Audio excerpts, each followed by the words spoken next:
Good afternoon and welcome to the joint BLGL Virtue Cast with your hosts, Radio Free Didaskalos, broadcasting from the basement of downtown San Diego, and Todd Nickerson, TN in the TN. Today we're going to be talking about some poetry for the most part. First of all, we're going to kick it off talking about what does it mean to have a joint BLGL Virtue Cast. I have my agenda. I'm sure Todd has his of what we might be able to do with a podcast like this. Then we're going to hit the vocabulary. I'm guilty of introducing novel vocabulary at BC, and we want to go over that a little bit. Then we got some poetry, some from my perspective, some from Todd's. And for dessert, we're going to read the Trepidoso thread, which recently has been kicking up a bit of a fuss over at BC. I think it's the funniest thing that's happened at BC in the last 3 years. All right, so to get it started, how are you doing, sir? I'm good. How are you? Pretty good. Enjoying this beautiful June afternoon, getting ready for July 4th. Nothing politically charged about that. Just celebrating the fireworks and the independence from Great Britain like we always do. How's the weather in Tennessee? It's pretty warm. I haven't ventured out today. I was out yesterday, and it was quite warm. And I think it's a little bit warmer today than it was yesterday. But yeah, that fan is doing wonderful things with your hair. Just glossy and well kept to it. Okay, so you have the advantage of me here as far as trying to put together content for a public, and that you actually have a degree in journalism, right? I do. So you've been thinking about stories and how to merchandise them to audiences and all that juicy stuff. A bit. I mean, I'm a little out of practice because I graduated in 2003, and I haven't really used it very much since then, my degree. But yeah, I can do the basics. Who, what, where, why, when, all that good stuff. Yeah. And don't underestimate your powerful charisma, Todd. If you say so, sir. Yeah, nobody can suck back a blue Gatorade like Todd Nickerson. I got my jug of distilled water here ready to go.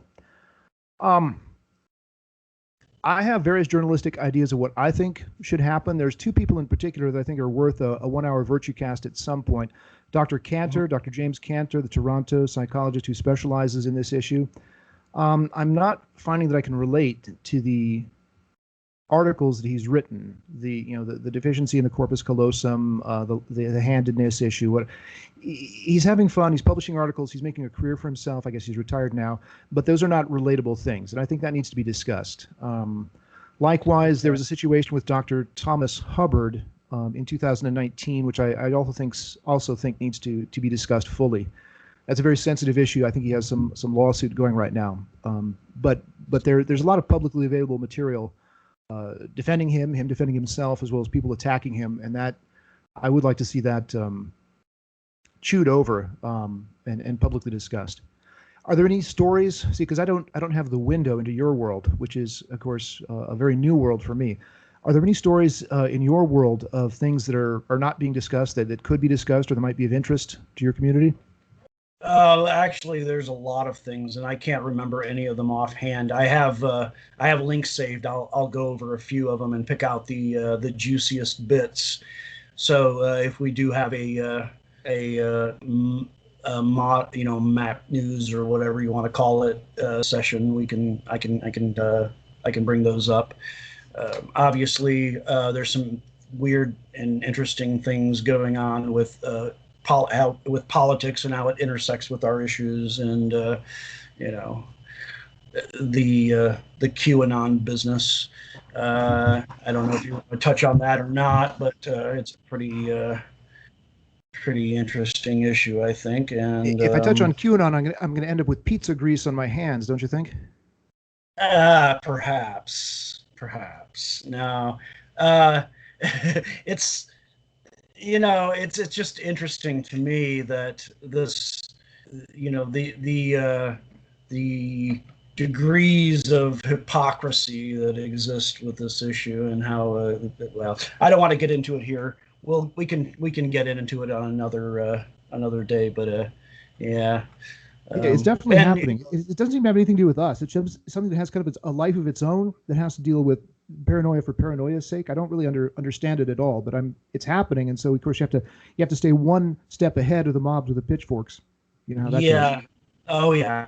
Yeah. Apparently, of course, I'm in a very unique position because I'm one of the few maps that are out and representing our community openly, and With your mane flowing in the breeze. uh, but I occasionally get attacked, as you may surmise, not physically. I've never been physically assaulted or even approached in real life by anybody, with trolling or violent tendencies or whatever you want to call it. But yeah, and I occasionally, someone pointed out to me today, I've been doxxed. So I looked at the doxxed page, and yeah, and it's like, well, I mean, there's nothing new there. It's all stuff that's, I've been doxxed probably 10, 15 times, throughout the years, and nothing really. I mean, it doesn't. It's like at this point with me, I don't even. It doesn't even faze me anymore. Yeah. It's like, oh, okay, a new one. Yeah. I have the opposite problem in that I've been, going around the country trying to draw attention to the classical poetry, not to myself, but to the classical poetry. And of course, it's a very, very tedious thing if you don't know the Greek and Latin. So, I'm like desperate for attention and public recognition and all the other things that traditionally go along with being a poet. But of course, it just does not compute within the lower registers of American society if I happen to recite the Iliad or the Odyssey or Pindar or what have you. It's kind of a nuisance. Yeah, well, we don't live in any society that requires Latin and Greek or anything anymore. Maybe at some of the elite prep schools or whatever, but generally speaking, yeah, the public is pretty much, that's a. Well, the thing is, Caitlyn Jenner is making the big push for me, in that Caitlyn is living the Cyberleonatus life, right? Has lived the competition for masculine glory in the Olympic Games, and then has, gone full trans, Lord knows how full, but, desires to be addressed as Caitlyn as a woman, and is now running for governor, and very likely may well make it, in that she is taking a stand against critical race theory. That's the latest on Caitlyn Jenner. She's saying, don't be teaching that in our schools, which that's going to appeal to a certain percentage of the people in California. Okay, so we got some. Oh, sorry, did you want to respond? No, I was just going to say that it's going to be an interesting fight for her, though, because on the one hand, yeah, she's supporting that position, but on the other hand, being a trans person, I don't think is going to make her very popular with that community overall. So it'll be interesting to see how that plays out. Well, it's the deliciousness of the cognitive dissonance on both sides, because the conservatives want the anti-CRT and the anti-immigration, but they're not going to like the trans, whereas the left out there is going to go nuts for the trans, but then they realize, wait, there's, underneath that, there's a fairly conservative person underneath all the makeup and the dress and the sadly, the modern politics seems to be, if you're not one extreme or the other, you're pretty much kicked to the curb. So I'm hoping that was the theoretical thing, was that maybe this Caitlyn / Bruce Jenner figure could reconcile the oppositions. Having reconciled the oppositions of gender, maybe she could reconcile the oppositions of politics in California, because we are, part of us is definitely the state from which Reagan came from, but part of us is now very much blue. Yeah. Okay, so, no, go ahead. I'm done. All right, I've given you your homework, teacherly creature that I am. Giving you your homework. Think of a GL journalistic issue, if there is one, and report back, and we'll see what there is. Moving on to vocabulary. There's a lot of questions on BC about my use of the term BL justice cats, so I want to tell the story on that. I've been following Blanchard and Cantor on Twitter, and Blanchard had been very enthusiastic about this new YouTube video by this guy Schrodinger's cat, or Schrodinger's trans cat, I should say. So the fellow's icon is a little black cat, and he does these wonderful satirical videos where he is just utterly bemused by the power and the confusion of the AGP imagery that comes to him, and how much he wants to be, as a man, a lesbian doing girly things with girls and being related to as a woman. But he knows it's ridiculous, but he can't stop it. It's extremely hot, extremely powerful for him. And so he does these rapid fire anime, drawing on 8-bit animation and the imagery and the music of animated video games, to talk about his feelings about being so excited by the prospect of identifying with a girl in the physical, sexual sense, but also in this larger female sense of a larger spiritual power that lives within inside the computer, that is this magical being that could grant him his wish to let him turn into a woman. And of course, I'm of course reading this through an Ovidian lens. We'll be doing Pygmalion in a moment, where Venus is a presence, and Venus does allow Pygmalion to turn the statue into a girl, Galatea. And Schrodinger's trans cat, if there was such a person in the internet, he would be praying most earnestly that goddess figure inside the computer would grant his wish and let him be a woman, so he could do like girly things with girls, because that's what he thinks is hot. Anyway, so I was absolutely fascinated with the trans cat's videos, and apparently there was a transgender justice cats theme in one of them, which absolutely caught my ear as being the coolest thing. Transgender justice cats. Oh yeah. And that was sort of the refrain of the video game music. And I thought, we really need that spirit for BC. But of course, it's very difficult to communicate to people how their activism should be, and when they should go into full-on Larry Kramer mode, and when they should just hang back and be chill. When they should choose very small, very local projects, and when they should say, this is the case today that needs to be argued before the Supreme Court. That's very, very difficult. I mean, Obergefell obviously was the right people, the right case at the right time, and that changed the face of America. Probably not going to be like that in our case for many years, but at the same time, you have to do your little steps. But of course, the younger you are, the more passionate you are, the more you want to do the big steps forward. But the big steps typically don't work. So the BL Justice Cats moniker, which I throw around very liberally, is if people are set in their ways, they're getting to be middle-aged, they've kind of given up on all activism, and I said, no, you need to wake up your internal BL Justice Cat. But likewise, we get young people who have seen incredible progress over the last 10 or 20 years, and they want it all to be done tomorrow. They said, no, hang on, Tiger. You need to restrain your internal BL Justice Cat. So that's, people get confused because I use the term in both ways. So I just wanted to try to make it clear that it's deliberately meant as ambiguous, but it's not meant to choke off activism, nor is it meant to greenlight people to do stupid stuff that's going to get them arrested. Does that make sense? Yeah, it does. It does. And I've kind of encountered some of these same. At this point, I've been an activist in the community for probably, for most of the time that I've been out, which is about 10 years. Feel like I've done pretty much or gone as far as I can really take it. I'm trying to get younger generations of maps to take over the torch and or take the mantle, or whatever you want to call it, and do some activism. But the problem is, of course, a lot of times they lack perspective. Look what they see, things like the Supreme Court making gay marriage legal, and they go, wow, this happened, we can do this. Yeah, but they don't. I think a lot of them are ignorant of the many years and the many struggles throughout the 20th century that got us to that spot. So yeah, it's an interesting position to be in. I really would like some younger people to take up the fight, but I also believe they need to be cautious, and I get the need for people to stay anonymous and not obviously I don't want anybody to risk their safety if they feel unsafe, but we need more people to come forward, I feel like. Well, it'll happen. It's a very slow natural dialectic process. Certainly it's been interesting to watch the general assumption that the Christian way was the only way in America, to watch that just go up in smoke over the last 10 or 20 years.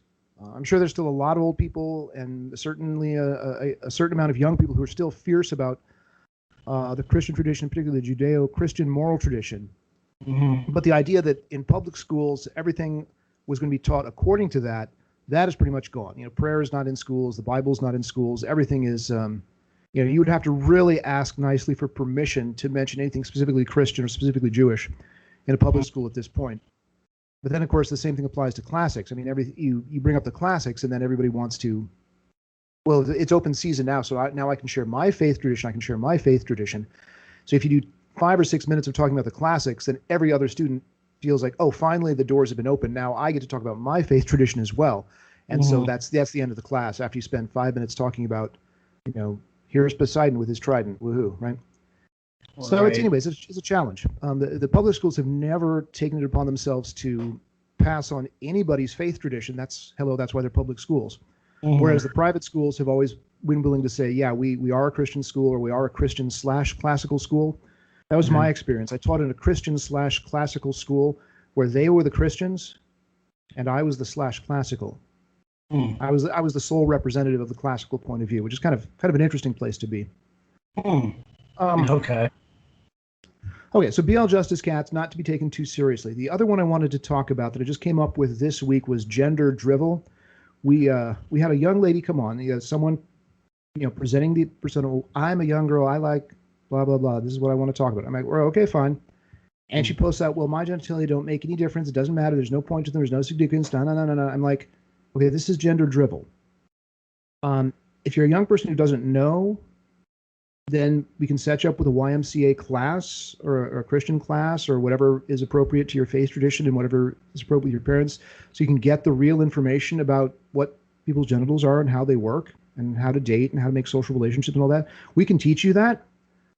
But what I'm aiming the term gender drivel at is the current rhetoric that I'm seeing more and more amongst young people, which is not just a not knowing, but it's a willful, deliberate refusal to know anything about gender and how the genders used to respect each other and work together and maybe even coming together in marriage. That seems to be very bizarre. I don't understand it at all. And if I, as a 55-year-old traditionalist male, go into a chat room where people are talking the gender drivel, then I am considered disruptive and hateful and alien and controlling and evil. And that's just hilarious. Because I'm representing a tradition. I'm not probably going to get married myself, but I'm representing a tradition in which the genders are different, and that's a good thing. And there's strife between the genders. We know that from the Adam and Eve story. But at the same time, we are called to put that strife behind us as much as possible. And, a man should leave his mother and father and find a wife, and they shall become one flesh. That's the tradition that we've inherited. And it's very interesting to because if you look back to the 60s, it's all about, yes, we do have a sexuality. We can be a part of the sexual revolution. The sexual revolution in 2021 is like, I'm not even in this body. I'm just renting this body. This body is a rent-a-car. It's like, no, this body is not a rent-a-car.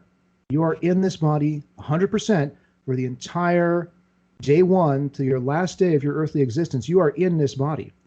And the kids seem to want to refuse that. So anyway, that's my term, gender drivel. Does that ring any bells? Do you get that on your side at all? So my take on that's a little bit different. I tend to be, because I come at this from more of an Eastern point of view. My belief system, my personal belief systems align more with Taoist and Buddhist thinking.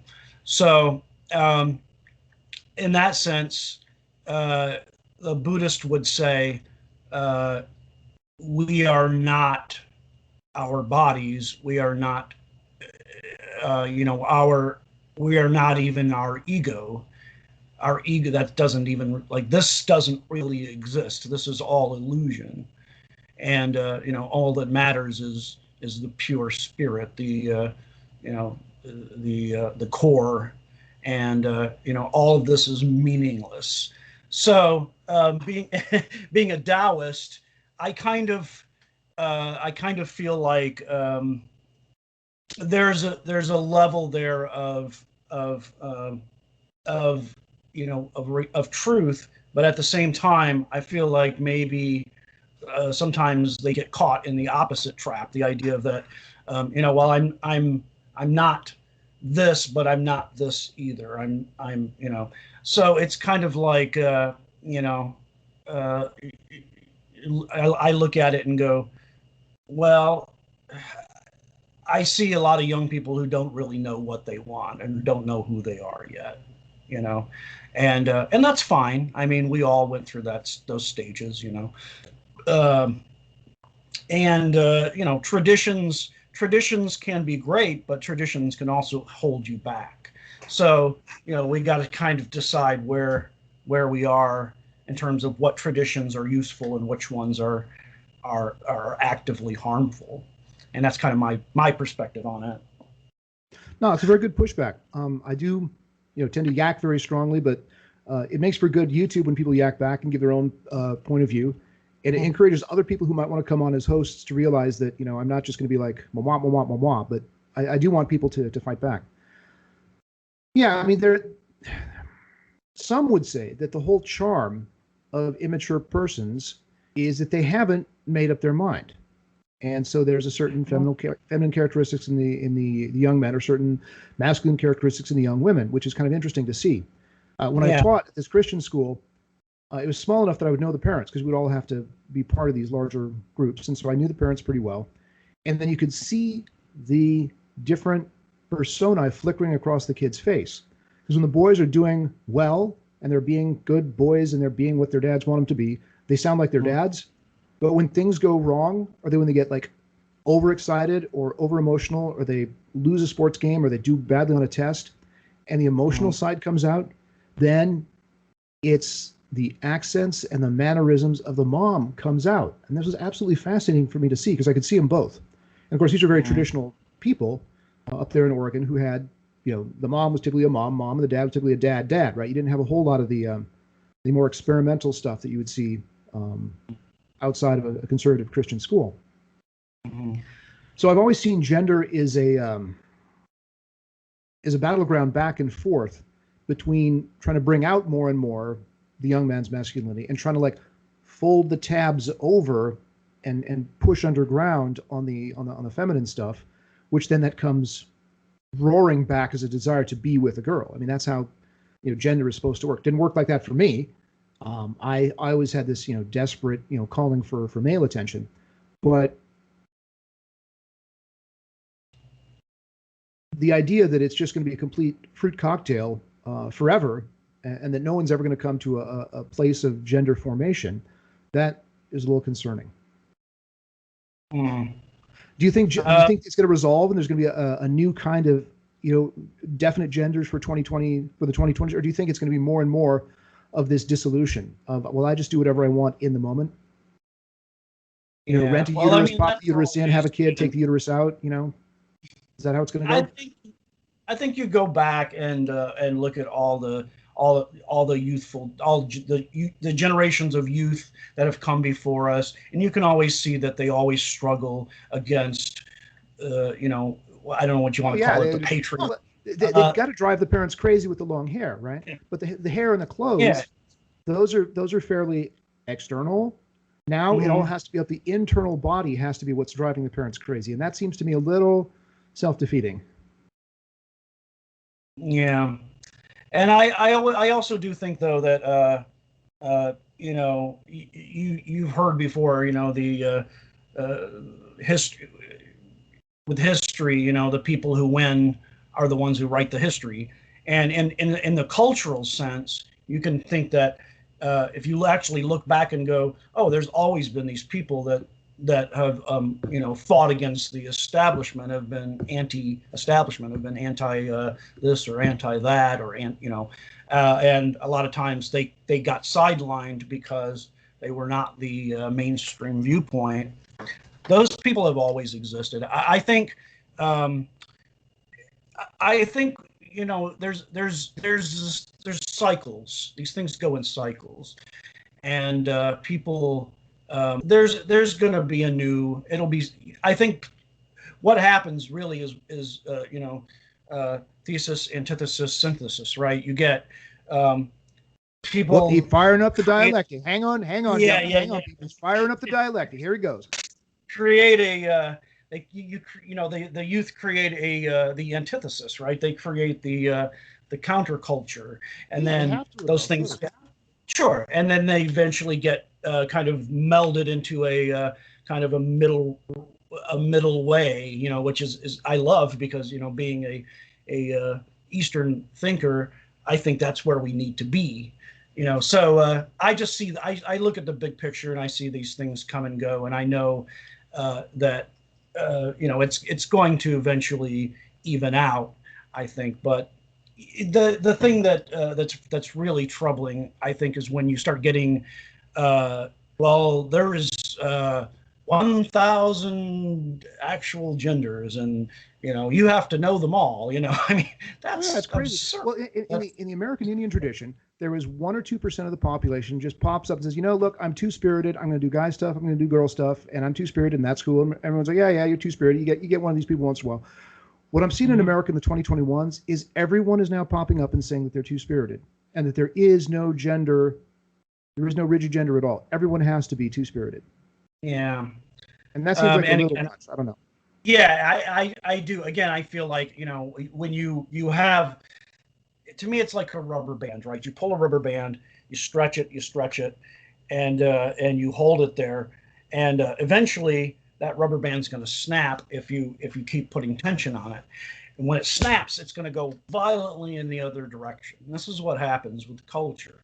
You have this pendulum effect of people going, well, I'm going to, you know, I'm going to push back, and there's also an element of bandwagonism there, you know. I'm going to, this is what's popular now, so I'm going to be the, you know, popular with my generation and be, oh yeah, there's no gender, I'm non-gender, or whatever. But I do believe there are genuine people who do who do fit those criteria. You know, I think there are people who are, for whatever reason, born with the wrong sort of, well, I don't want to say wrong, but you know, with the opposite gender brain structure, or whatever you want to call it. And they Well, this is where Cantor has gone with the essentialism, which I regard as the merest phrenology. In other words, crank science. Whether there's a male brain, there's a female brain, there's a BL brain, there's a GL brain. I think that's baloney. I mean, I'm much more concerned to make room for intentionality, and that people are dealt a hand of cards, sure, but it's all about what they choose to do with those cards. Well, that's always been my position too. I mean, I don't believe that you know, we can just, you know, turn off and turn on you know, our sexual interest with on a dime. I have personal experience with, you know, fighting my own not urges. I don't want to use that word because that's the wrong word, but fighting my own identity, or I don't know what you know, whatever you want to call it. Well, just call it sexual. Just call it self-discipline. Yeah, my sexuality, it is what it is, and it took me a while to get here. You know, I went through stages of repression and self-denial, and all of those things, and I finally arrived at, you know, what I consider, you know, to be the essentially the right position, which is, for me, yes, I have the sexuality, but I am not. You know, a pro contactor. I don't believe that it's right to act on this, and we come we come at this from different angles, but I think we're in agreement on that, right? Yeah. Yeah, I feel like, you know, the best I can do is learn how to live with this, and to teach other people to but either to how to learn to live with this, or how to help people who are dealing with this so that their lives aren't as bad, you know. Yeah, absolutely. So yeah, People so ask that's me. kind of my. Go ahead.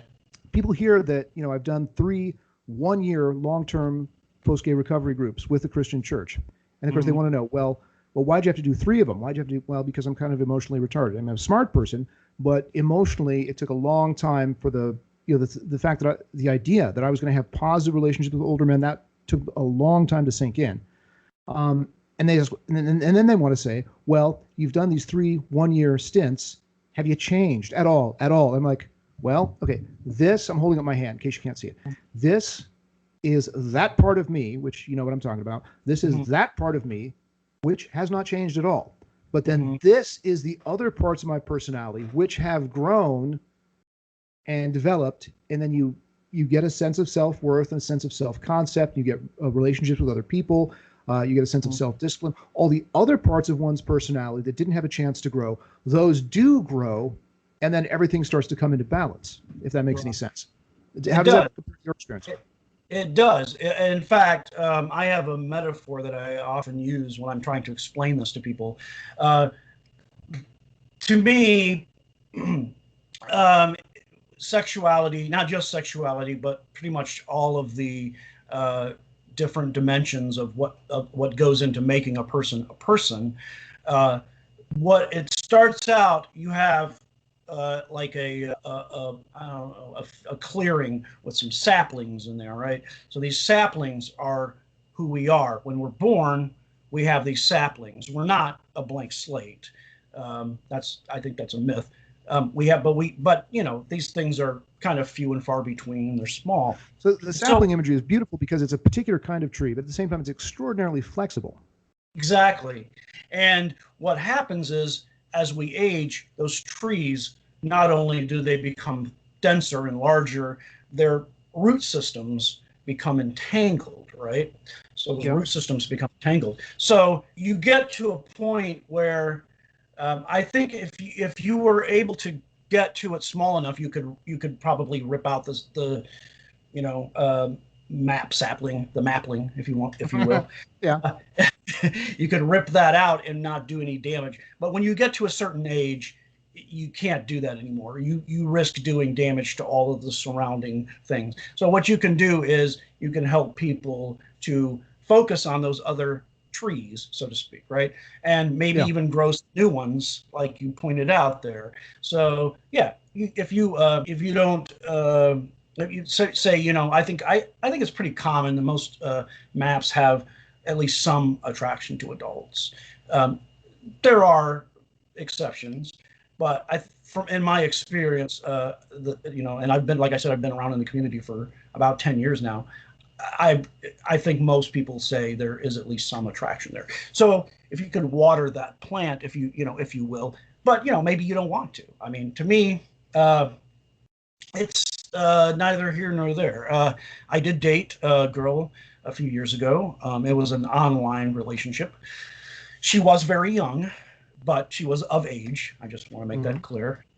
She was very young, and in the end, I just realized that there were too many problems with it, and the fact that we were separated by half a planet was not the biggest one, but it was a major one.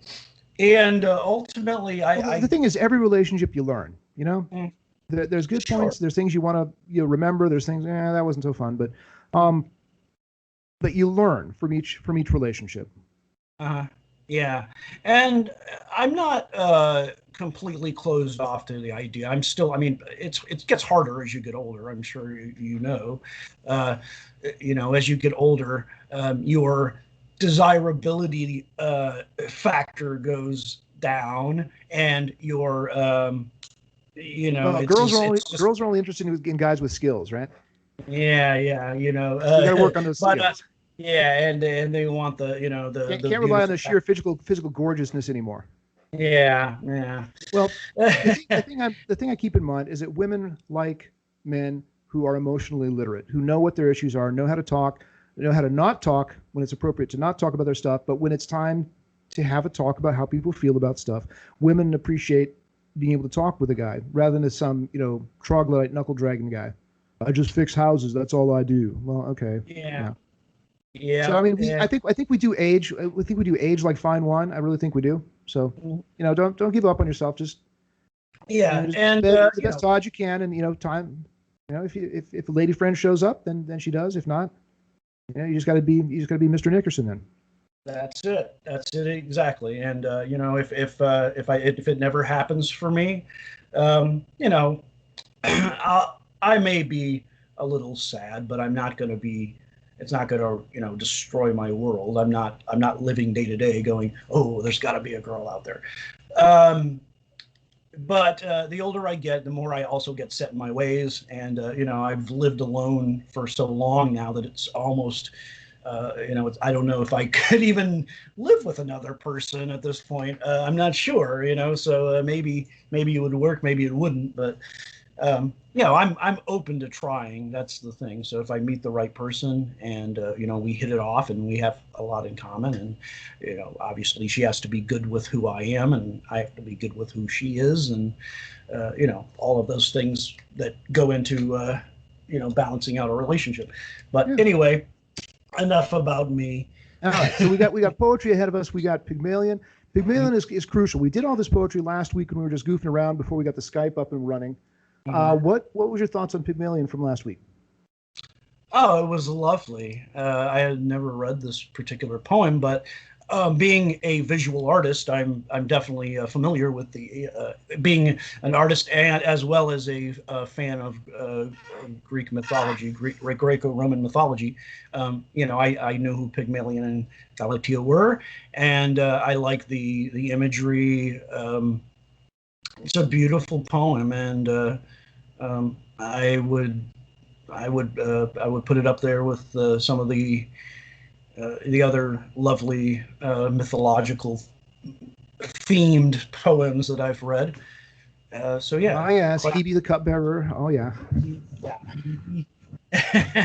Oh, we're talking about the. Yeah. Okay. So my buddy Isaiah that I study classics with, he was interested in the Civil War, so I sent him a YouTube. It was filmed about the 1930s, where they got these old Civil War generals together, these good old boys who had fought in the Civil War, had led men to their deaths in the Civil War in 1860-65 timeframe, and they were still alive. And they said, "Well, now get up, Grandpa, and let's hear you do the rebel yell." And these little old men missing their teeth and just completely out of it. They got up and they started doing the rebel yell. And it was hilarious. And they asked one old guy, and he said, "Well, I don't got very much left, but I'll give you what I got." I thought that was cool. So poetically, I believe I've seen. Yeah, it's an absolute classic. So I don't know that I have much poetry left in me at 55, but we'll give it a shot here. So take it from. Now you see how the sections are all divided up. Okay, hold on. Let me bring it up here. Yep. Got it.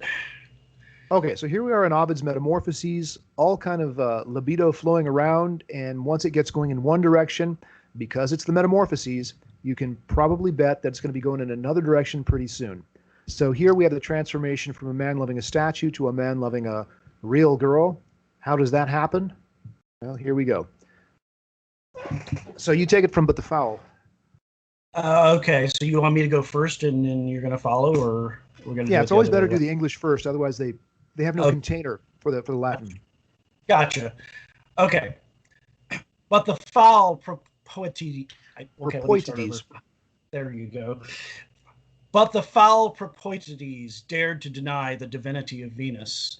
In consequence of this, through the wrath of the goddess they are said to have been the first to prostitute their bodies and their fame, and as their shame vanished and the blood of their faces hardened, they were turned with but small change to hard stones. Pygmalion. Right. So you get the game that's going on here with this is a petrification story because of sexual wrong, followed immediately by Pygmalion, whose devotion to Galatea is perfectly innocent and perfectly good-hearted. And then we have an opposite of petrification story with a stone then turning to real flesh. So this is a kind of back and forth that our poet Ovid loves to do. Sunt hominum scaenae venerem propoetides ausae esse negare deam pro quo sua numinis ira corpora conforma primae vulgasse feruntur utque pudor cessit sanguis quinduruit oris in rigidum parvo silicem discrimine versae. Mm-hmm. Pygmalion had seen these women spending their lives in shame, and disgusted with the faults which in such full measure nature had given the female mind, he lived unmarried, and long was without a partner of his couch. Quas quia Pygmalion aeum per crimina gentis viderat, offensus vitiis, quae plurimamenti feminae natura dedit, sine conjuge, cae leps, vivebat, salamique diu consorte carebat. Meanwhile, with wondrous art, he successfully carves a figure out of snowy ivory, giving it a beautiful more perfect than that of any woman. Excuse me, let me start over. Meanwhile, with wondrous art, he successfully carves a figure out of snowy ivory, giving it a beauty more perfect than that of any woman ever born. And with his own work, he falls in love. The face is that of a real maiden, whom he would think living and desirous of being moved, if modesty did not prevent. So does his art conceal his art. Interea niveon mira feliciter arte, sculpsit ebur, formamque dedit, qua femina nasci nulla potest, opersque sui concepit amorem. Virginis est verae facies, qua vivere credas, et si non obstet reverentia velle moveri. Ars adeo latet arte sua, miratur et haurit, pectore Pygmalion simulati corporis ignes. Pygmalion looks in admiration and is inflamed with love for the semblance of a form. Often he lifts his hands to the work to try whether it be flesh or ivory, nor does he yet confess it to be ivory. He kisses. Dude, it's ivory. Dude, it's ivory. Go back. I'm just being obnoxious. Go back and do it again. Okay. Pygmalion looks in admiration and is inflamed with love for the semblance of a form.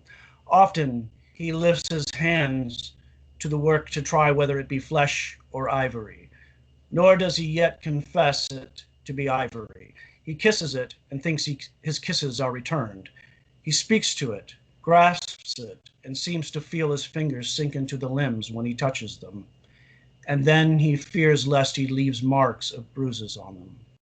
Saepe manus operi temptantes admoet ansit corpus anillud ebur, nec ad huc ebur esse fatetur. Osculadat, redique putat, loquiturque tenetque, et credit actis digitos insidere membris, et metuit bressos veneat me livor in artus. Poor James Cantor is trying to have a discussion on the net as to whether sex dolls are okay or not. But I think we're like well beyond. We're operating at a higher aesthetic level here, I think, Todd. Yeah, I would agree. Okay. Now he addresses it with fond words of love. Now brings it gifts pleasing to girls, shells and smooth pebbles, little birds and many-hued flowers, and lilies and colored balls, with tears of the Heliads that drop down from the trees. He drapes its limbs also with robes, puts gemmed rings upon its fingers, and a long necklace around its neck. Pearls hang from the ears, and chains adorn the breast. All these are beautiful, but no less beautiful is the statue unadorned. He lays it on a bedspread with coverlets of Tyrian hue, calls it the consort of his couch, and rests its reclining head upon soft downy pillows, as if it could enjoy them. The tears of the Heliads thing, I think it's amber, like there's a cut in a tree, and a yellow sap pours out, and it coagulates into a yellow hard gemstone like amber. These are said to be the tears of the daughters of the sun, which is corny. Et modo blanditias adhibet, moto grata puellis, munera fert illi, concas terretesque lapillos, et parvas volucres, et flores mille coloro, liliaque pictasque pilas, et ab arbore lapsas, heliadon lacrimas. Ornat quoque vestibus artus, dat digitis gemmas, dat longa monilia collo, aure leves bacae, redemicula pectore pendent, cuncta decent, nec nuda minus formosa videtur, collocat hanc stratis concas idonide tintis, appellatque torris socia clinataque colla, mollibus in plumis tanquam censura reponit. And now the festal day of Venus had come, which all Cyprus thronged to celebrate. Heifers with spreading horns covered with gold had fallen neath the death stroke on their snowy necks, and the altars smoked with incense. Pygmalion, having brought his gift to the altar, stood and falteringly prayed. If ye, O gods, can give all things, I pray to have as wife, he did not dare add, my ivory maid, but said, one like my ivory maid. Festa dies veneris, tota celeberrima Cupro, venerat et pandis inductae cornibus aurum, considerant dictae nive acer vice juvencae. Turraque fumabant, communere functus ad arras, constituit et timide, si didere cuncta potestis, sit coniunc sopto, non ausus, eburnea virgo, dicere Pygmalion, similis mea, dixit, eburnae. But golden Venus, for she herself was present at her feast, knew what that prayer meant. And as an omen of her favoring deity, thrice did the flame burn brightly and leap high in the air. When he returned, he sought the image of his maid, and bending over the couch, he kissed her. She seemed warm to his touch. Again he kissed her, and with his hands also he touched her breast.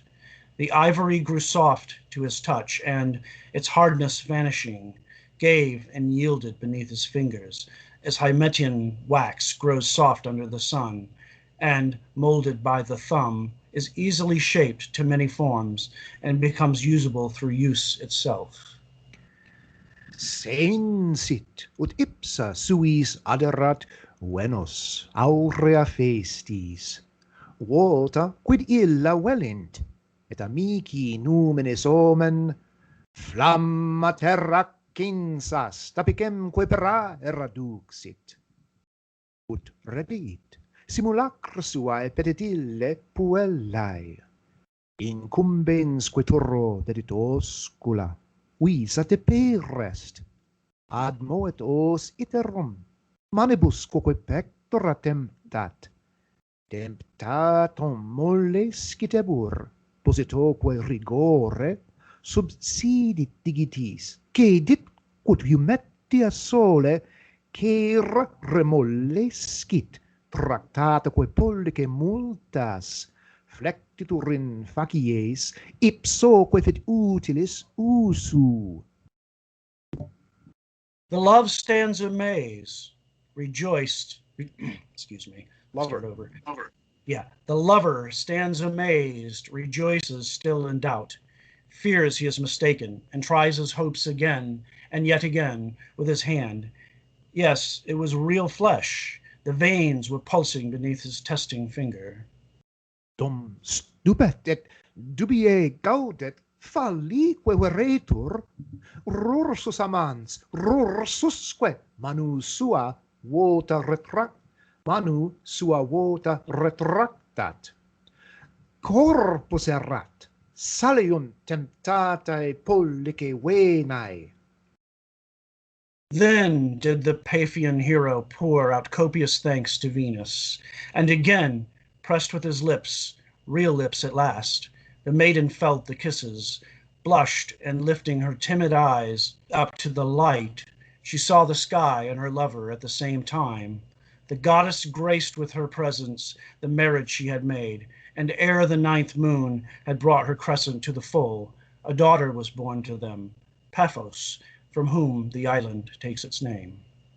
Ton vero papius, plenissima concipit heros, verba, quibus veneri gratis agat, ora quetandem, ore suo non falsa premit, data quoscula virgo sensit et rubuit timidumque ad lumina lumen, at tollens parter concaelo vidit amantem.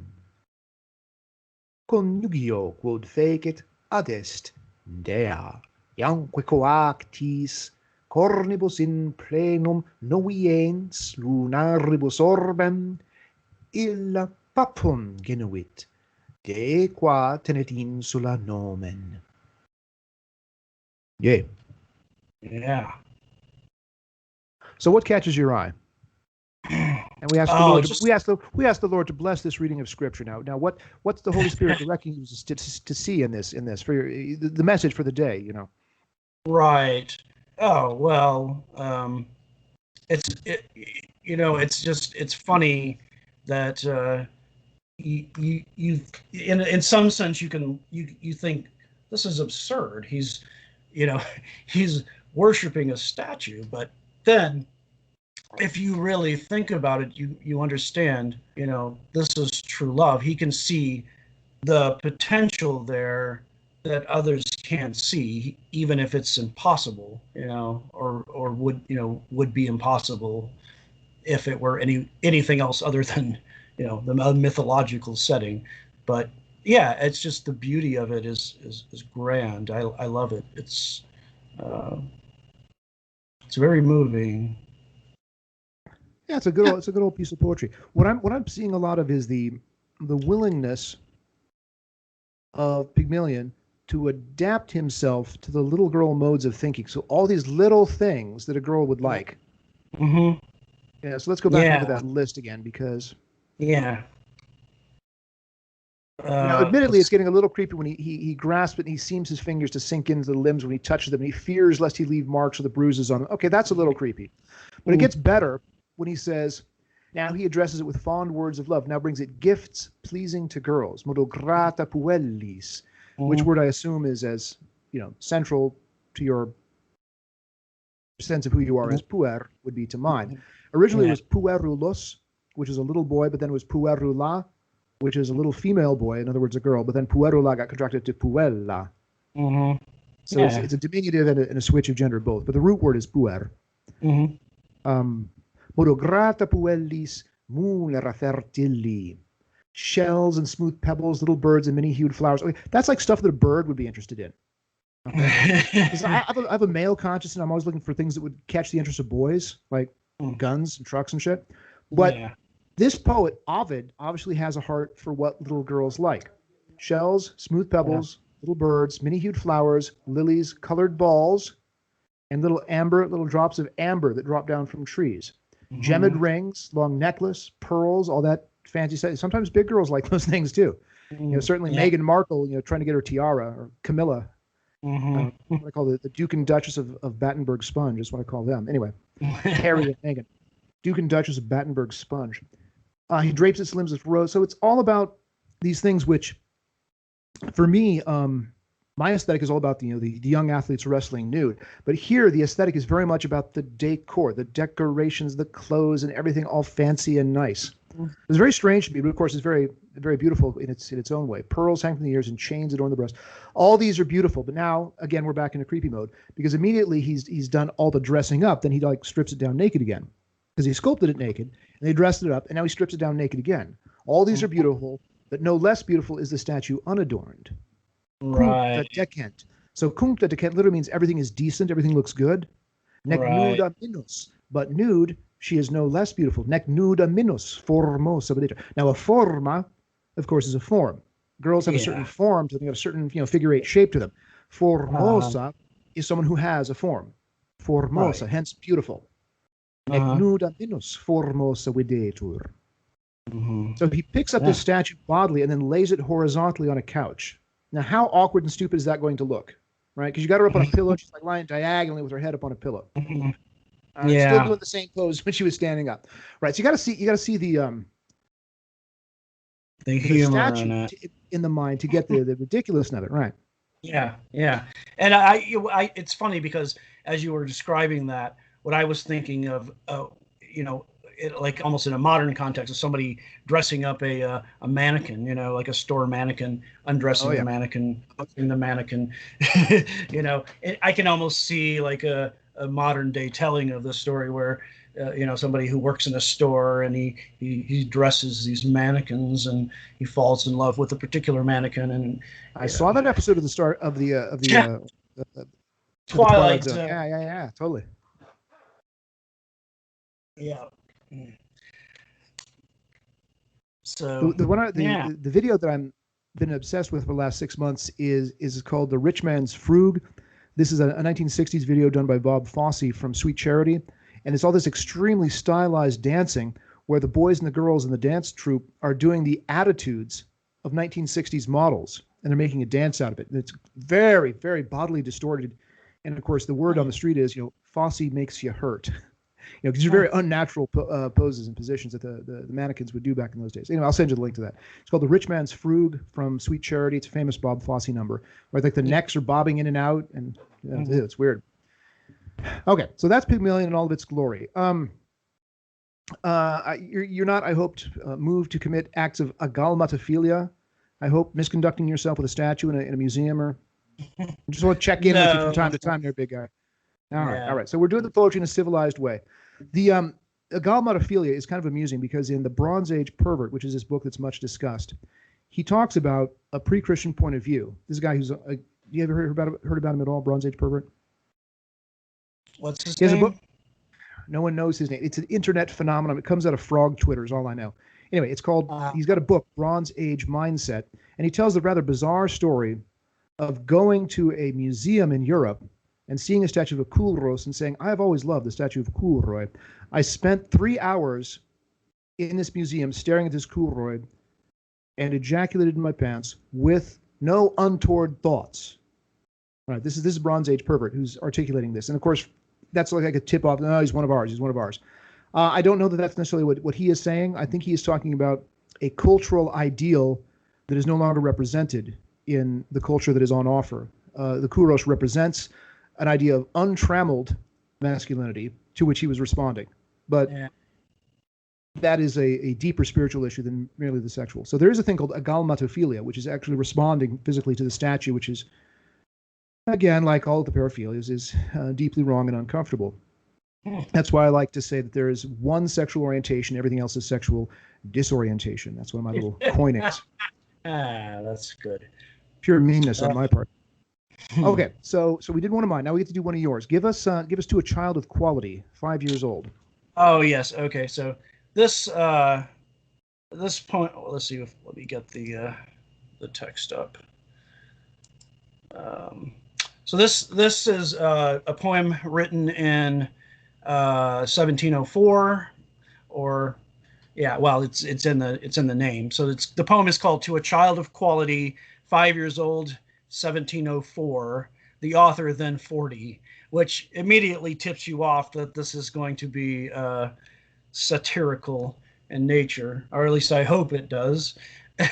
Wait, 40 was pretty old in those days. Sort of January, December kind of a thing going on here. Sure, and there's that a bit of that in the poem where he's kind of marking out the point that he's I'm almost past my prime, But so anyway, it goes, Lords, knights, and squires, the numinous. Let me start over. Lord, knights, and squires, the God dang it. Sorry about that. Lords, knights, and squires, the numerous band that wear the fair Miss Mary's fetters. Go. Yeah. Okay. Lords, knights, and squires, the numerous band that wear the fair Miss Mary's fetters, were summoned by her high command to show their passions by their letters. My pen amongst the rest I took, lest those bright eyes that cannot read should dart their kindling fire, and look the power they have to be obeyed. Nor quality, nor reputation forbid me yet my flame to tell. Dear 5 years old befriends my passion, and I may write till she can spell. For while she makes her silkworm's beds with all the tender things I swear, whilst all the house my passion reads in papers round her baby's hair, she may receive and own my flame, for though the strictest prudes should know it, she'll pass for a most virtuous dame, and I for an unhappy poet. Then too, alas, when she shall tear the rhyme some younger rivals sends, she'll give me leave to write, I fear, and we shall still continue friends. For as our different ages move, 'tis so ordained, would fate but mend it, that I shall be past making love when she begins to comprehend it. Ah, that is a heartbreaking one. But look at the same details, because he's totally a master of all the things that a person that age would be into. So now, what is this whole thing about the silkworms? Yeah, I'm not sure. I'm wondering if she has pet silkworms. Maybe that was a thing back in the British golden age or whatever. I don't know. That would be. I would have to look into that. But I've always wondered. Well, I'm seeing the softness of the silk cocoon, but that's not something you would actually have. The silkworm's bed would be. I mean, I'm trying to talk as a person who knows a little bit about Japanese sericulture. You'd have twigs of the maple tree, but that doesn't make any sense here. But if she's ripping up the pictures, like he's writing these love notes, and she's ripping them up into little shreds to make a bed for her silkworms, right? That's what I got out of it. Like she's got. Oh, it's the poem. She's trashing the poems. Yes, she's literally ripping up his poetic love letters, so to speak, quote unquote. Okay, so she's tearing them up to make beds for the silkworms, and she's tearing them up and twining them in her hair so everybody else can read them. How profoundly obnoxious this little girl is. Yeah, wow. It's she's a typical girl of that age, I would say. But yeah, it's so funny because he's. He presents this as if he's deadly serious, and this girl she's mocking him, she's mocking him, but it's all because of her innocence, she doesn't know any better, but it's just funny because she can't read. I don't remember not being able to read. I probably learned to read pretty early, probably not as early as 5. And I may write till she can spell implies that he's conscious of the gap between his ability to write poems and her ability to read them because she can't even spell. Right. Yes. Am I going in the right direction there? Yep, I think so. Yeah, and yeah, and then he's kind of I'll keep doing this until somebody else tries for her hand, and let them the younger rival. Yeah. Yeah. Now she'll give me leave to write. Now this, of course, is the Lewis Carroll theme, what the epistolary romance. Because he was very good at writing cute, silly little letters to little girls. But the idea is it's all about consent, that he wouldn't write to her if she didn't want him to write. So she'll give me leave, that is permission to write. Right. Correct. Yeah. Yeah. She's, it's now, of course, this represents a distancing of the relationship. She'll give me leave to write. In other words, not to see her anymore, but you can write me letters if you want, right? A little distancing of the relationship. And we shall still continue friends, which, again, that's a very distancing language there. Yeah. Yeah. No, it's funny. It's like he's everything he does kind of hinges on her whims, so it's kind of like, well, if only she could. Very comfortable to Pygmalion in the point of the self-conscious absurdity of the poet. Would you say? Yes, exactly. It's there's definitely a certain sadness to this idea. Oh, hold on. Hello. I was. Let me call you back in a little while. I'm kind of in the midst of something right now, or I'll just stop, or I can just stop over. Okay. Sorry about that. I'm supposed to stop over at my neighbor's and pick something up. All right. Anyway, so I'm looking at the number of people that are also involved in this. Typically, something a passion of this nature would be solitary, but he starts with lords, knights, and squires. So it makes it sound like all the chivalry of the age. And then at the end, we have the some younger rival sends. Yeah. So we're very much in the chivalrous tradition where everyone agrees that this precious poppet is the bee's knees. Yeah. So it's obviously she's some sort of royalty or something. She's, lords, knights, and squires, a numerous band that wear the fair Miss Mary's fetters. So she has all these knights and people who swear fealty to her or whatever it is. So he's imagining her, it seems, as some sort of a Queen Elizabeth figure surrounded by, Sir Walter Raleigh and whatnot. Yeah. And as well as the medieval idea of the knight that swears loyal devotion and service to a lady that wear Miss Mary's fetters. There's, of course, the bonds of love, the oath that he will obey her every whim. We're summoned by her high command. Again, so this is a very grotesque contrast to how much power a 5-year-old actually has. We're summoned by her high command to show their passions by their letters. Very self-conscious as a poet that he's has the scribbling thing. My pen. Okay, so there's a reference to the fact that he is a poet in every line here, right? Yeah. Letters, pen. Yes. I may write. Papers. I for an unhappy poet. Tear the rhymes, and the last one. She begins to comprehend it. That's where the things break down, isn't it? She's not going to be able to read it. That's sort of the punchline of the poem, if you will. I shall be past making love when she begins to comprehend it. So it's like, he realizes that this is all in vain, but supposedly he loves her, that he's driven to do this. It's just, it's in some ways very sweet. I mean, I could see, at the time that this was written, how this would be perceived as very sort of sweet and well, somehow the absurdity of it makes it safe, right? Yeah. But even so, in our, putting it under a modern cultural microscope, I think there are people who go, "Oh, this is creepy." I think they failed to get the satire in it, though. As even at the time it was written, it was clearly meant to be satire. I mean, well, he's definitely carrying on like a gentleman. He's not doing anything creepy about stripping the statue naked or anything like that. Yeah. Not one of these. What was that wanton line from Winnie the Pooh? Do you want to come up and see me in my bath? Okay, where are you going there, big guy? Christopher Robin. Yeah. Watch yourself. Now, none of that here. There's no indication that Miss Mary's behavior is anything other than perfectly regal, which is nice. The poet knows he's being ridiculous. Other than the fact that she's, clearly spoiled. You just make me. I mean, well, it's at least spoiled in the sense of like, she's. This is, this is not the same sort of thing to her as it is to him, and he's, she just like, I'll use this. When I do the poetry to Lyle, you'll see how equally ridiculous I'm being, because I know that, I would be, the level of contempt I'm going to receive in that quarter is far more than having my poems torn up to make a bed for bugs or torn up and woven into the hair as ribbons. You see a lot of that in 2021, maybe in 1705. The ringlets was kind of a thing, but not so much nowadays. Yeah. Maybe someday I'll see my poems on a boy's T-shirt. Wouldn't that be cool?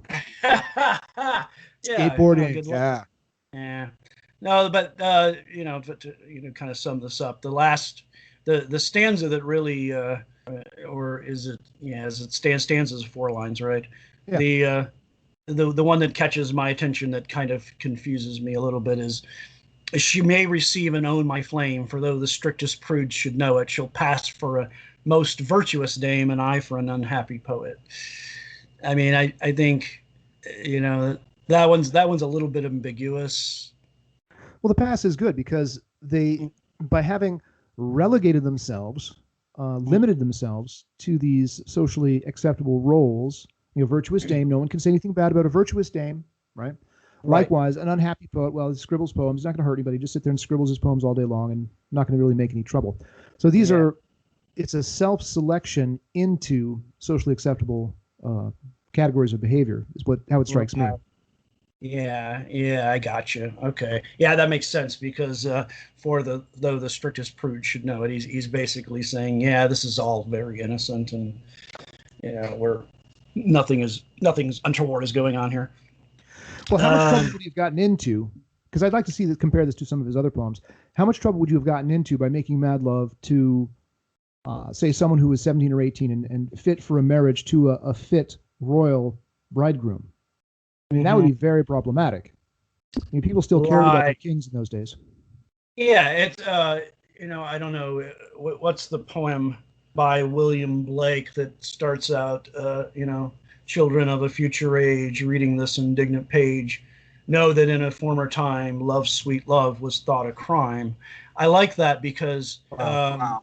That's good.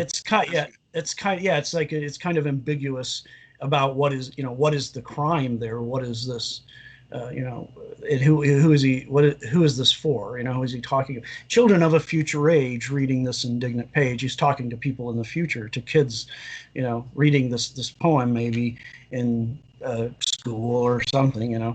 I can't imagine they would read in any other context, like children. But is he talking to children literally, or is he talking to just because they're in the future, they're children of the current generation? I'm not sure, but I love that. Yeah, I love that stanza. It's really and of course the whole poem is about a forbidden love that it's I believe it's a class, like somebody, so they're the wrong classes, it's a sort of that sort of thing. But it's ambiguous enough that it could be applied to a lot of different things. Well, that's what the greatness of Blake primarily rests on. He's so ambiguous and so lacking in clarity that pretty much anybody can see what they want to in him. Sure. All right, In Her Eyes. See what you can do with Lewis Carroll here. Now, this is this is Lewis Carroll trying to be serious, and I don't know that serious poetry was his thing, but give it a go. Yeah. So, Lewis Carroll, he was in a lot of ways a very brilliant guy, and he was subject to a lot of the sort of sappy Victorian, mindset that kind of went along with that. So, but he's profoundly Christian as well. He's profoundly Christian, yes. And you're getting a certain sense of a little bit of a Christmas morning, hymn type imagery here. But there are some lines in here that really speak to me, and I really find them powerful. So, of a Beatrice glorious, bright, of a sainted ethereal maid, whose blue eyes are deep fountains of light, cheering the poet that broodeth apart, filling with gladness his desolate heart, like the moon when she shines through a cloudless night on a world of silence and shade. And the visions waver and faint, and the visions vanish away, that my fancy delighted to paint. She is here at my side, a living child, with the glowing cheek and the tresses wild, nor death-pale martyr, nor radiant saint, yet stainless and bright as they. For I think, if a grim wild beast were to come from his charnel cave, from his jungle home in the east, stealthily creeping with bated breath, stealthily creeping with eyes of death, he would all forget his dream of the feast, and crouch at her feet, a slave. She would twine her hand in his mane, she would prattle in silvery tone, like the tinkle of summer rain, questioning him with her laughing eyes, questioning him with glad surprise, till she caught from those fierce eyes again the love that lit her own. And be sure, if a savage heart in a mask of human guise were to come on her here apart, bound for a dark and a deadly deed, hurrying past with pitiless speed, he would suddenly falter and guiltily start at the glance of her pure blue eyes. Nay, be sure, if an angel fair, a bright seraph undefiled, were to stoop from the trackless air, fain would she linger in glad amaze, lovingly linger, to ponder and gaze, with a sister's love and a sister's care, on the happy innocent child. So Oh, there's, that's some sticky Victorianism there. Yes. yep. So we only It have two definitely. monsters. We only have two monsters. We have the jungle beast, and we have Hmm. this other human beast. You know, Yeah, a savage heart in the mask of human guise. right. A little So I Jekyll and think it's Hyde thing here. Hmm. it's definitely there's a very I mean, I wonder, it's clearly it's kind of clear that Carroll is talking about himself there in some sense. Um, you know, I think he's whether he's doing it consciously or not, I'm not sure, but I think he's basically telling people, yes, I might have these odd desires and these interests in children and girls in particular that might uh, be regarded as troubling, but I am so captured by their purity, their innocence, their beauty that I'm not capable of hurting them, you know. And it's a very, in a really modern setting, this this feels very I I don't know. I think a lot of people in a modern era would take this as uh, they wouldn't buy it. They said this feels very, oh, you're using these terms like innocent and all these things that maps use to quote unquote maps use to seduce children and put a spin on what they're doing. I Now, having what cause do the therapeutically minded people have to be persnickety when the therapeutic formulation is baby face and hairy face, where the Mhm, hairy face is capable of causing harm? If a mhm. savage heart and mask of human guise were to come on here apart, bound for a dark and deadly deed. All right, Yeah, that's about too many D's in one line. Bound for a dark and deadly deed. right. What's that? Five, one, two, three, four, no, six D's in a line. That's a little heavy there, Lewis. Um, Yeah, but the task that they give us, the task that the therapeutic people always set for us, is to try to integrate the baby face and the hairy face, which I think is happening. I think I'm seeing both are plenty of Victorian Dickensian angel baby, happy innocent child crap, but also a fairly good, strong Jekyll and Hyde representation of Hyde came down the pavement with his yeah, uh, pounding the pavement with his staff, and there was a beggar yeah, child, and he kicked the beggar child out of the way. And of course, I'm like, "Yay, Hyde, good job!" yeah. Misanthropic person that I am. Hurrying past with pitiless. I mean, that could be straight from Jekyll and Hyde right there. He would suddenly falter and guiltily start, and Yeah, adverbially verb. He would suddenly falter and guiltily start the glance of her pure blue eyes. Um, yeah, so Carol, I think I have to give him high marks for at least trying to represent, not really integrating, but at least yeah, trying to represent, the typical, cleavage down the middle of, oh, I am man, I am fallen and corrupt. But she, what does he say, is a sister to angels, right? yeah, Bright yeah. He seraphs, uses all this undefiled. really highfalutin way of describing her, and it's the thing of it is, if you didn't know anything about Lewis Carroll, you would go, "Wow, this is really this guy is really creepy, right?" But I think that's the thing. Like you have to first of all you have to put it in the context of its time. So there was this at the time this sort of obsession, this cultural obsession with the innocence of children and how Oh you know God, Little this Nell, yes. You know what Oscar Wilde said, yeah I never read the death of sure Little Nell without laughing. But that's how Dickens operated the waterworks. And apparently, there was just a lot of children laying around. People would have sex and leave children laying around all over the place. yeah Some people would grab them up. Some people would step on them as they walked by. But there was just this yeah excess kid population, and that's why, of course, they had to keep sending them off to Australia because there was no. yeah In some well quarters, there was no virtue, and there was no birth control, and so right there was just kids everywhere. exactly. I mean there's just But they had no I mean socioeconomic status. They were nobody kids. yeah, street urchins.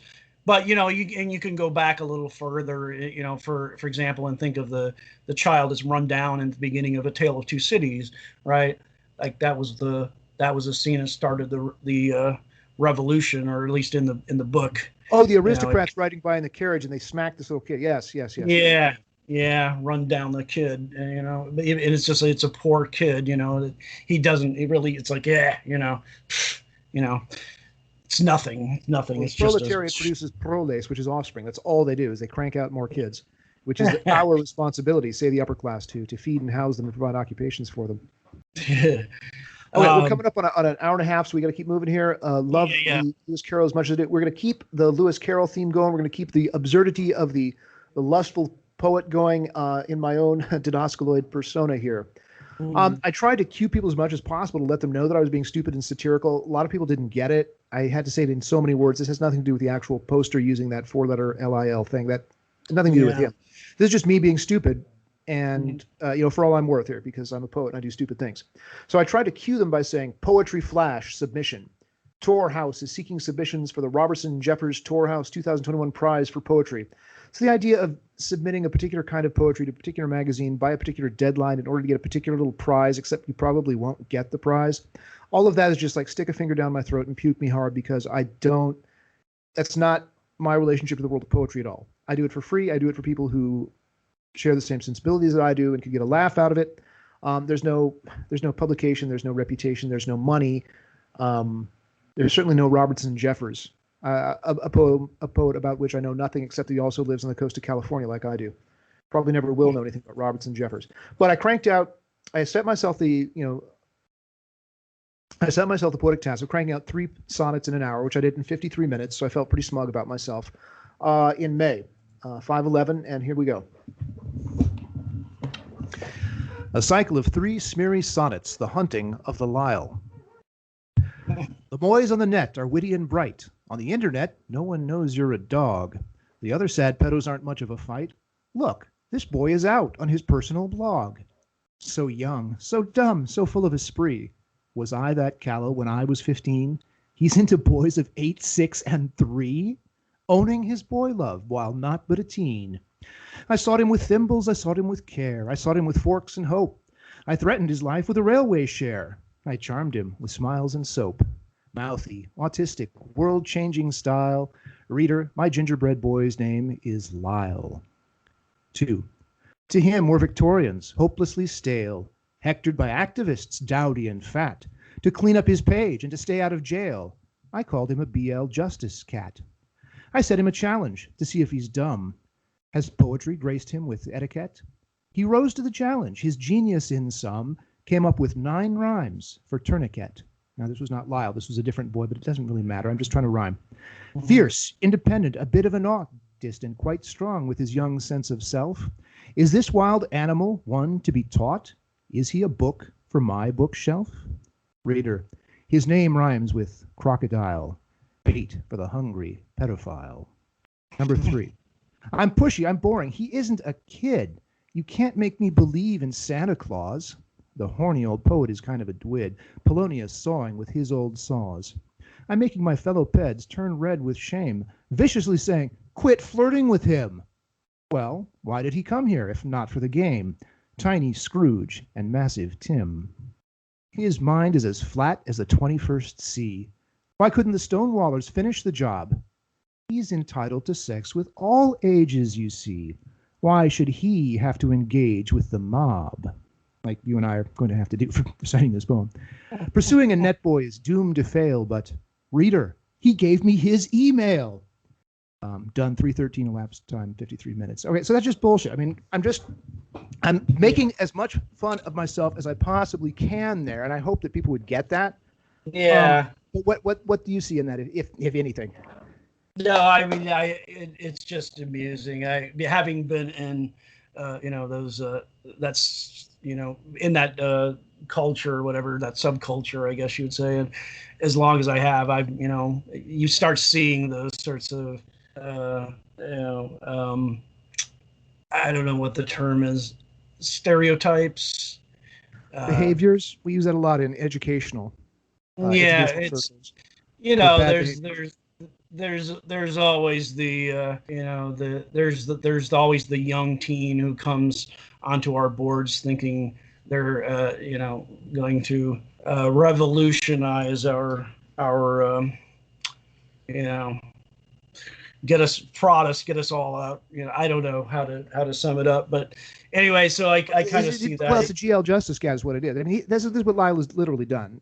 Just it's really a downer. All these old people are really a downer because I mean they haven't like made it so I can do whatever I want.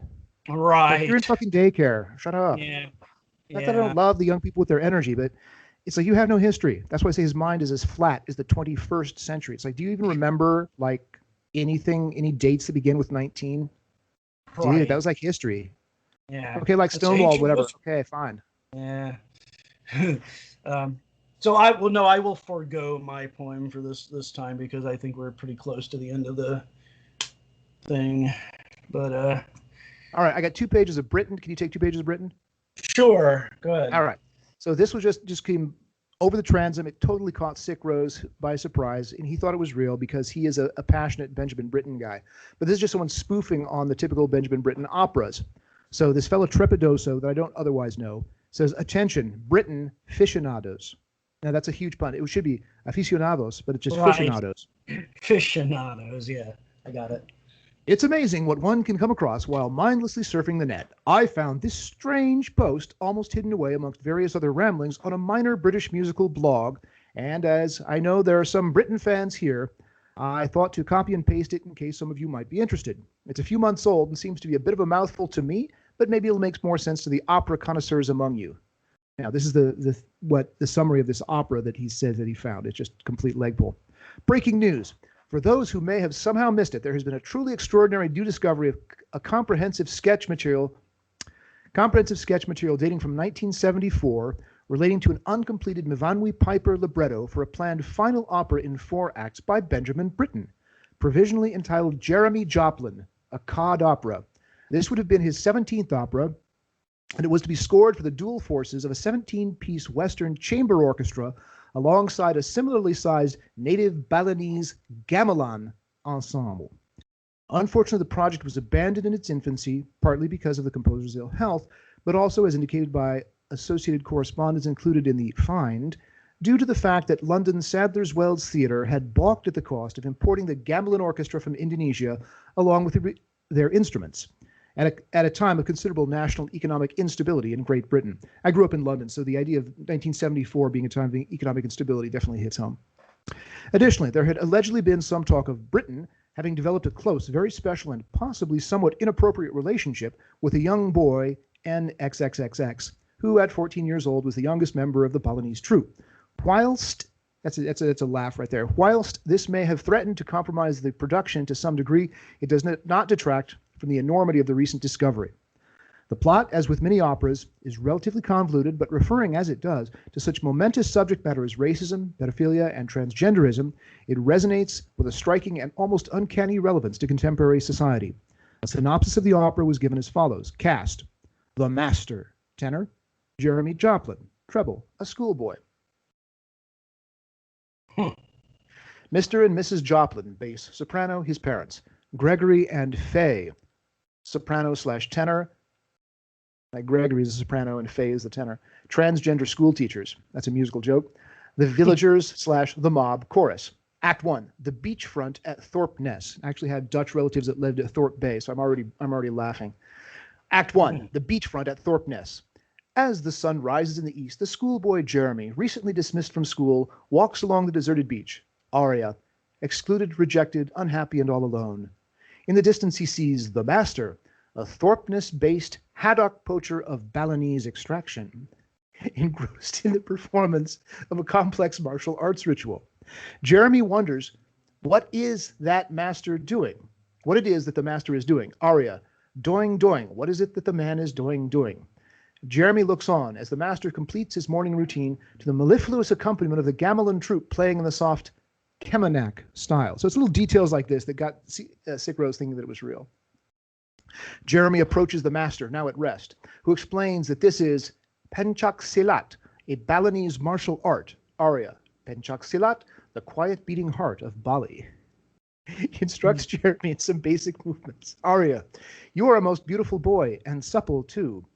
Jeremy arranges to meet the master daily to receive instruction. Duet. At dawn each day, right here on the beach, we shall meet to study.